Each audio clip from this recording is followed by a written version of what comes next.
Hello students, welcome to RPS online classes. Today in our chemistry class, we shall start a new chapter, that is acids, bases and salts. In our previous chapter, हम लोगों ने chemical reactions and equations के बारे में पढ़ा था, जहाँ पे हम लोग ने पढ़ा था कि केमिकल रिएक्शन किसे कहते हैं, ठीक है, केमिकल रिएक्शंस को कैसे हम लोग लिख सकते हैं, how to write a chemical reaction. We have gone through 3 ways to write chemical reaction in the form of equation, जहाँ हमने वर्ड इक्वेशन को भी देखा था, ओके, स्टेटमेंट को भी हम लोगों ने कंसिडर किया, एज वेल एज हमने केमिकल इक्वेशन सिंबल्स और फॉर्मूलाज को यूज़ करके हमने जब उसको पढ़ा. साथ में हमने फिजिकल चेंज और केमिकल चेंज के बारे में पढ़ा. Behind every chemical change we came to the conclusion कि एक केमिकल रिएक्शन वहाँ पे एग्जिस्ट करता है. ओके, तो हमारे इस चैप्टर के अंदर ये 3 टर्म्स दिख रहे हैं आपको, acids, basis and salts. Okay students, हम लोग आए दिन अपने रूटीन लाइफ के अंदर बहुत सारी चीज़ें खाने में यूटिलाइज करते हैं, जैसे कुक्ड फूड, ओके, फ्रूट्स, हमारे मील के अंदर वेजिटेबल्स भी होते हैं, ड्राई फ्रूट्स भी होते हैं. कभी कभी हम लोग रॉ फूड को भी कंसीडर करते हैं, कभी हम लोग फ्राई करके, कभी स्पाइसी फूड लेते हैं. ओके, और ये कंक्लूड करते हैं खुद के अंदर कि no doubt such and such food constitute acids. How do we people recognize a this particular source of food constitute acids? So by getting the sour taste to our tongue.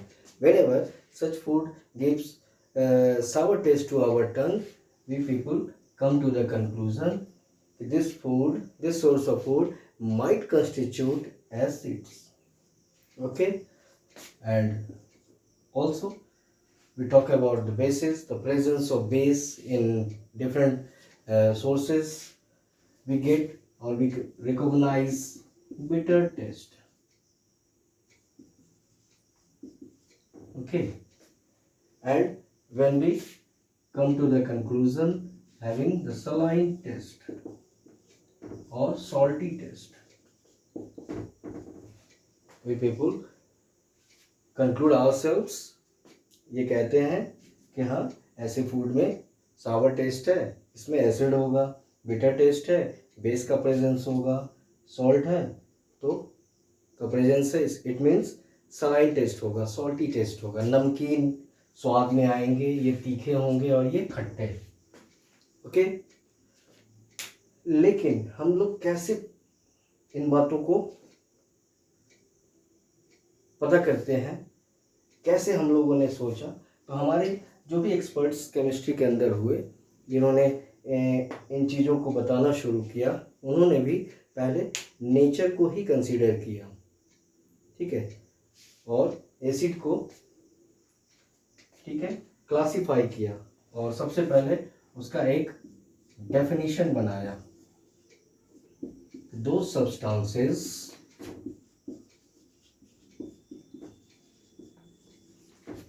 which give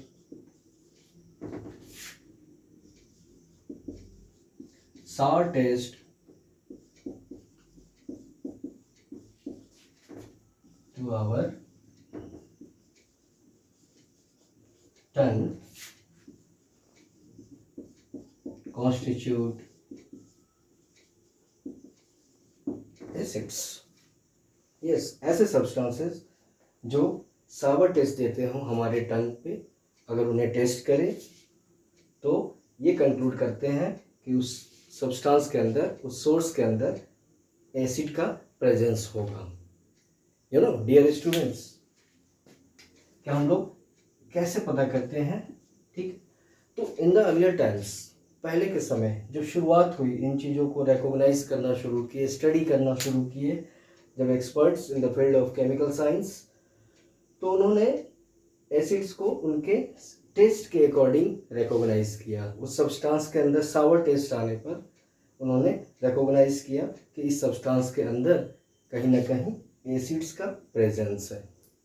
ठीक है, लेकिन gradually जैसे जैसे advancement हुआ और जैसे जैसे लोगों ने एक्नॉलेज किया कि हमारे नेचर के अंदर और भी सब्सटेंसेस हैं, और भी कंपाउंड्स हैं, केमिस्ट्री की भाषा में बोले तो कंपाउंड्स हैं जो एसिड कंस्टिट्यूट करते हैं, but it is very difficult, it is very typical to get the taste to recognize the such and such substance as acid by taking those over our tongue. Okay, यानी अपने टंग से उन्हें test करके और उनके सावर nature को बताना एक टास्क बन गया, because of the strongness as well as hazardous nature of that very source of compound whatever we obtained from nature.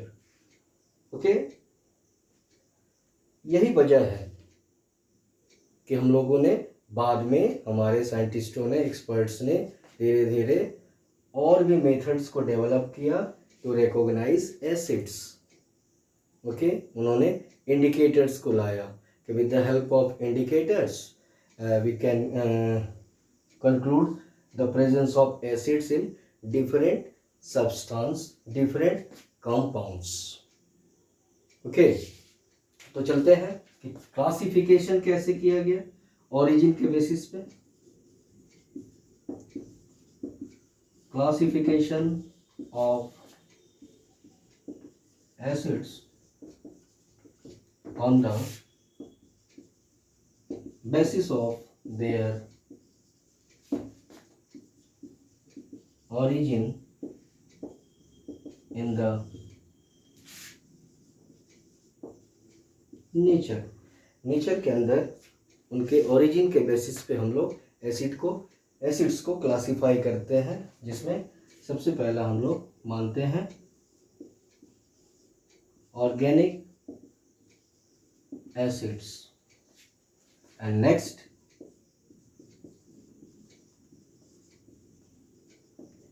Inorganic acids, as well as इसको हम लोग मिनरल एसिड्स भी कहते हैं। ओके, इनऑर्गेनिक एसिड्स को हम लोग मिनरल एसिड्स भी कहते हैं। यानी कि यहाँ पे बिल्कुल क्लियर हो रहा है कि ये कहीं ना कहीं मिनरल कंपाउंड से एक्सट्रैक्ट किया जा रहा है, ऑब्टेन किया जा रहा है। ओके, तो हम लोग इसमें और आगे बढ़ते हैं कि कैसे ऑर्गेनिक एसिड्स को हम लोग कौन से सोर्सेज से ऑब्टेन करते हैं हमारे नेचर के अंदर। Okay students, you all are getting the things what we are talking about. Okay, तो next coming to organic acids. Okay, means those sources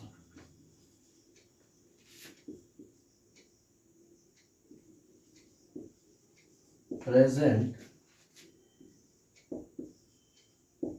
in the form of plants as well as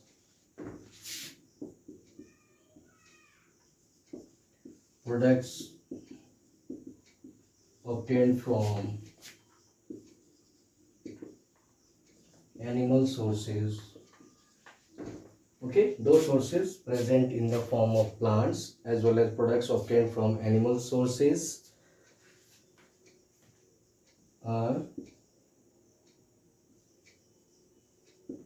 considered to be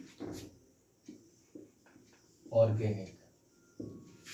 Okay, and whatever the acids we obtain from these organic, and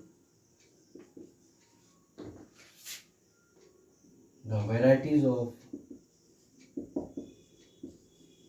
acids which we obtain from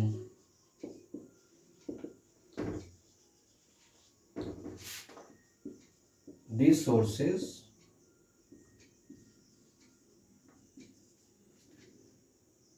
are organic acids. Okay, in short हम लोग ये समझ सकते हैं कि plants और animal products जैसे sources से ऑब्टेन होने वाले, यानी ऐसे सोर्सेज जो प्लांट से ऑब्टेन हो रहे हों, जो प्लांट्स के अंदर प्रेजेंट हों, चाहे वो उनके किसी भी फॉर्म में हो, और एनिमल्स से ऑब्टेन होने वाले प्रोडक्ट्स के अंदर अगर हमें किसी भी तरह के एसिड प्रेजेंट होते हैं तो वो ऑर्गेनिक एसिड्स कंसीडर किए जाते हैं. ओके, और ऑर्गेनिक एसिड में हम लोग बहुत सारे एग्जांपल्स ले सकते हैं.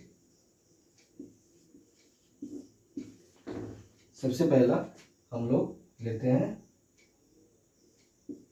ऑक्सैलिक एसिड, साइट्रिक एसिड,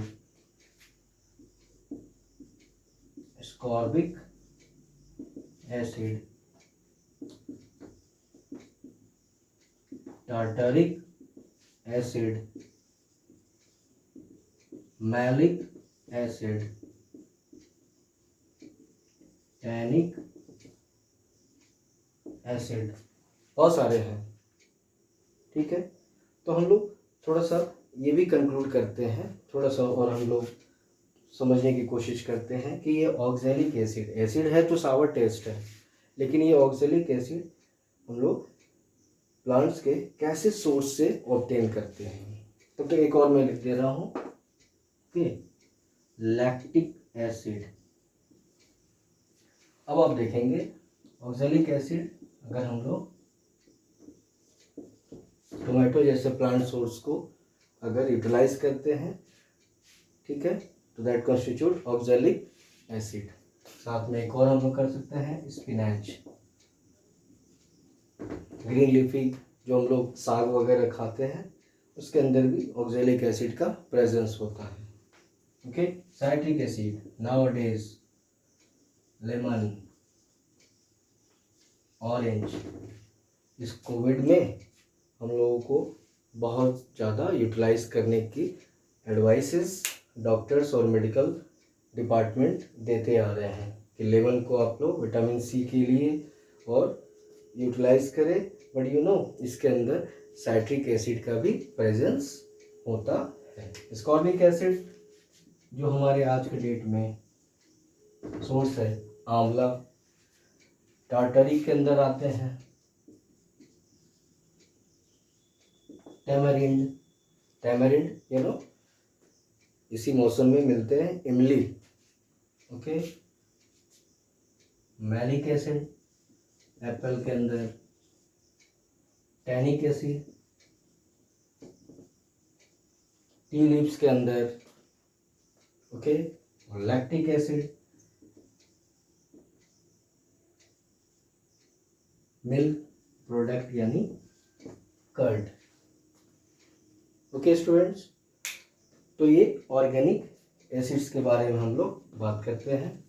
दो sources present in the form of plants as well as product obtained from animal sources are considered to be organic, and the varieties of acids which we obtain from these sources are organic acids. Okay, और ये examples को हम लोगों ने देखा. Next हम लोग थोड़ा डिस्कस कर लें, वो है inorganic acids.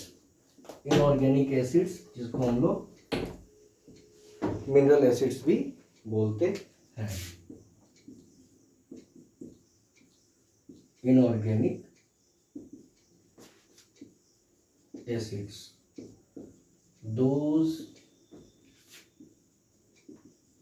acids which we obtain from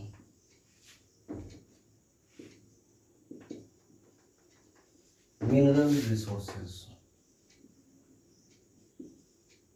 or rocks of mineral ores. ores compound होते हैं मिनरल्स के, जो रॉक्स के फॉर्म में अवेलेबल होते हैं नेचर के अंदर, और इसमें हम लोग कुछ सेलेक्टेड एसिड्स को ऑब्टेन करते हैं, इवन एक्सट्रैक्ट करते हैं. We just extract taking the mineral rocks and industrially these acids are obtained. जिसमें हम लोग देखेंगे सल्फ्यूरिक एसिड,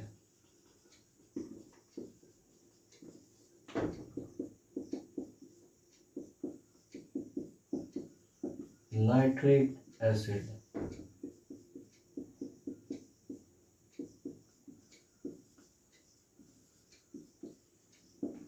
हाइड्रोक्लोरिक एसिड.